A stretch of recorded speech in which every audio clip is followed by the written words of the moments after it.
Bonsoir à tous et bienvenue dans ce point de l'actualité. À l'Assemblée nationale, les députés ont planché sur des cas d'incompatibilité dans les fonctions.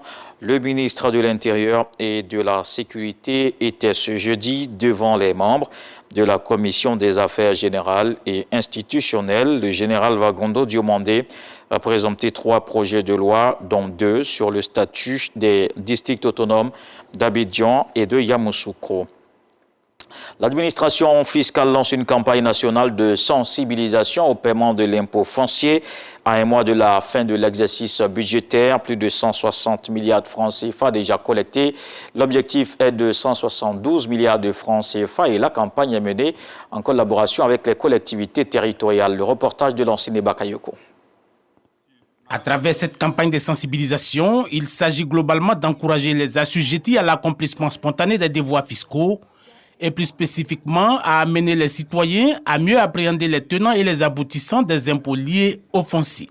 Il s'agira de rencontres ciblées avec les syndicats de copropriété, les agences immobilières, les représentants des communautés villageoises et la diffusion du spot. L'objectif de l'administration fiscale, c'est de faire de l'impôt foncier l'impôt leader, c'est-à-dire la première niche de collecte. Un objectif certes ambitieux, mais désormais réaliste, au regard de la trajectoire montante du maillage territorial et surtout de la mobilisation. Cette année, il a assigné à l'impôt foncier un objectif de 172 milliards. En termes de recettes, vous avez franchi déjà la barre des 160 milliards.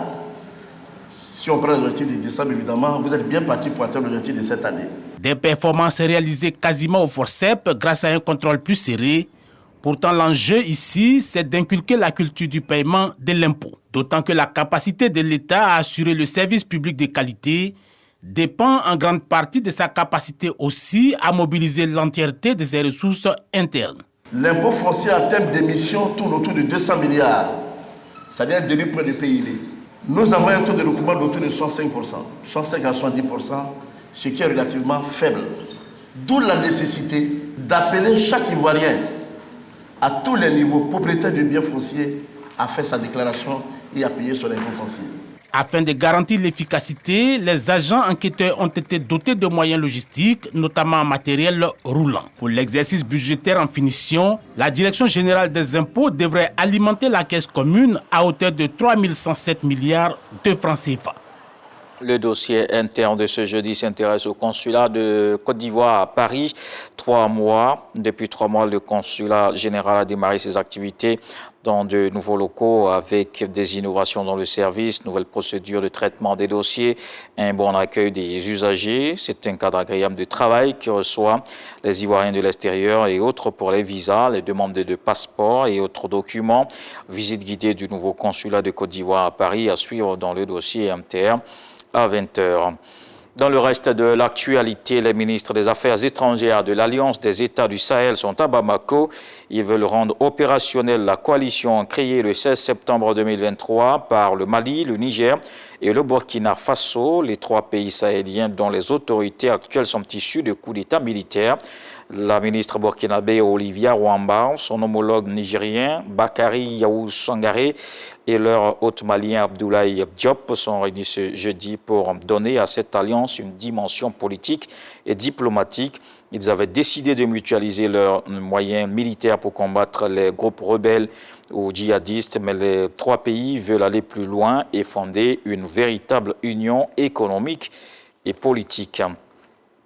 Un nouveau groupe de 10 otages israéliens a été remis à la Croix-Rouge, dont 5 binationaux. Le Hamas a aussi annoncé avoir relâché 2 femmes otages russes et 4 Thaïlandais.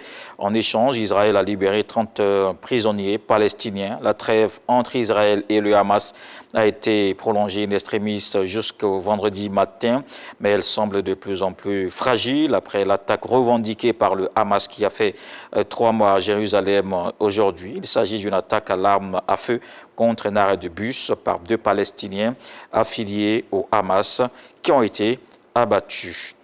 Au Royaume-Uni, pour terminer, Nottingham a intégré la liste des villes en faillite. Dans la municipalité de 300 000 habitants, les services publics vont diminuer. Le président du conseil municipal, membre du Parti travailliste, ne donne pas plus de précisions sur les prochains services sacrifiés. Cela pourrait toucher dans un premier temps les centres sportifs ou de loisirs. Selon lui, le gouvernement est responsable de la situation. Et selon un membre du gouvernement conservateur, Robert Jenrick, c'est le dirigeant de la municipalité qui fait preuve d'incompétence. On se retrouve à 20h. Voici les infos régionales.